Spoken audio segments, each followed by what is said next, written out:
भाजपा कार्यालय कुशाभाऊ ठाकरे परिसर में प्रदेश प्रभारी डी पुरेंदेश्वरी पत्रकारों से चर्चा कर रहे हैं। चलिए सुनाते हैं आपको क्या कुछ कह रहे हैं प्रदेश के प्रभारी डी पुरेंदेश्वरी। आदरणीय श्रीमती डी पुरेंदेश्वरी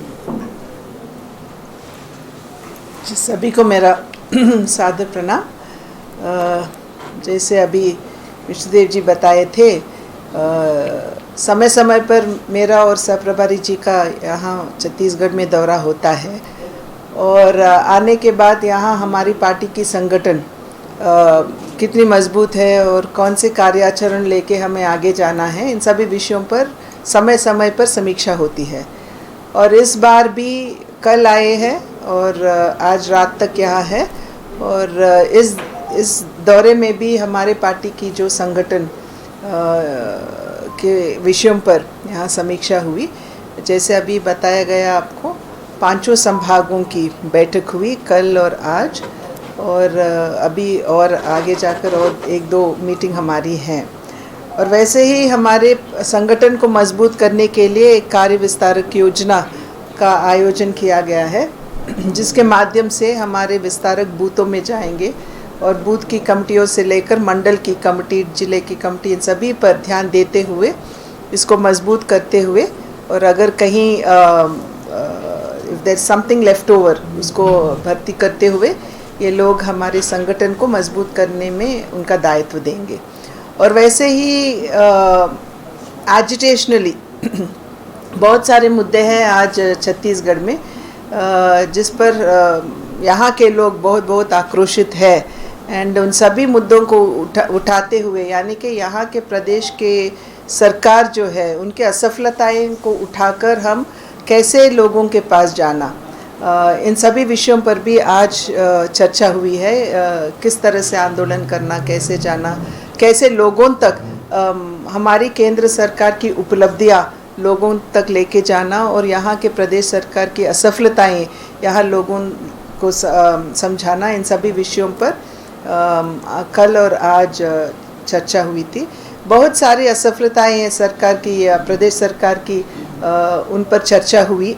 जिस तरह यहाँ भ्रष्टाचार चरम पर है, हर एक स्तर पर यहाँ जो भ्रष्टाचार होती आ रही है, जैसे रेत को लेकर देखिए, अवैध लिकर हो या सीमेंट हो, कुछ भी हो, माइनिंग हो, कोयला हो, सभी किसी को भी नहीं छोड़ते हुए यहाँ जिस तरह से भ्रष्टाचार होती आ रही है, उन सभी विषयों पर भी यहाँ हमारे कार्यकर्ता ने आवाज़ बात रखे और इस पर विस्तृत रूप से चर्चा भी हुई कि कैसे हमें इसको लोगों तक पहुंचाना है।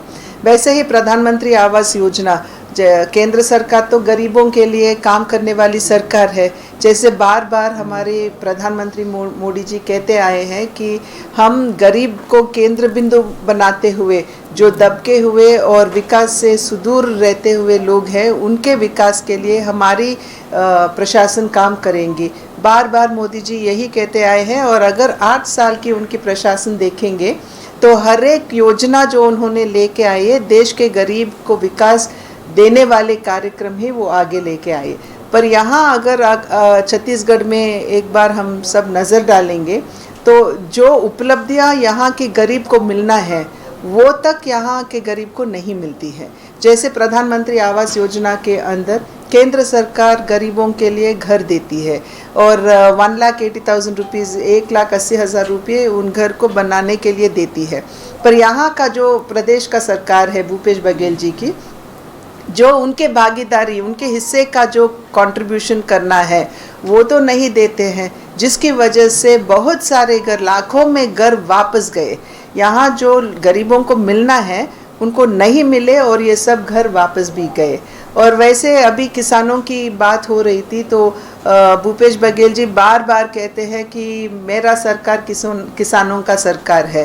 पर अभी एक विषय उभर कर आया कि जो वर्मी कंपोस्ट की जो यहाँ किसानों पर जोर दिया जा रहा है कि आपको ज़रूर 3 बैग्स ऑफ वर्मी कंपोस्ट आपको खरीदना है अगर आप लोन चाहते हो।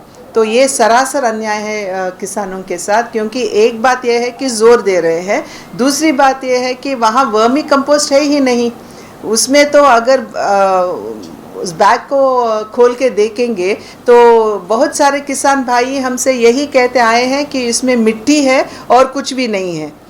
और दुख की बात यह है कि we can not even test it, क्योंकि ये तो ऑर्गेनिक है, उसको टेस्टिंग करने के लिए भी लैब यहाँ नहीं है कि वेदर इट इज़ करेक्ट और नॉट। बट यहाँ अगर बैग खोलेंगे तो उसमें मिट्टी के साथ घास भी उसमें हमको मिलता है। तो बहुत सारे किसान इसको लेकर बहुत बहुत चिंतित है। एंड अगर आप सच्चे में इफ़ यू आर अ किसान सिंपथाइज़र तो आप इतना अन्याय ज़रूर किसानों के साथ नहीं करेंगे, ऐसा हमारा मानना है।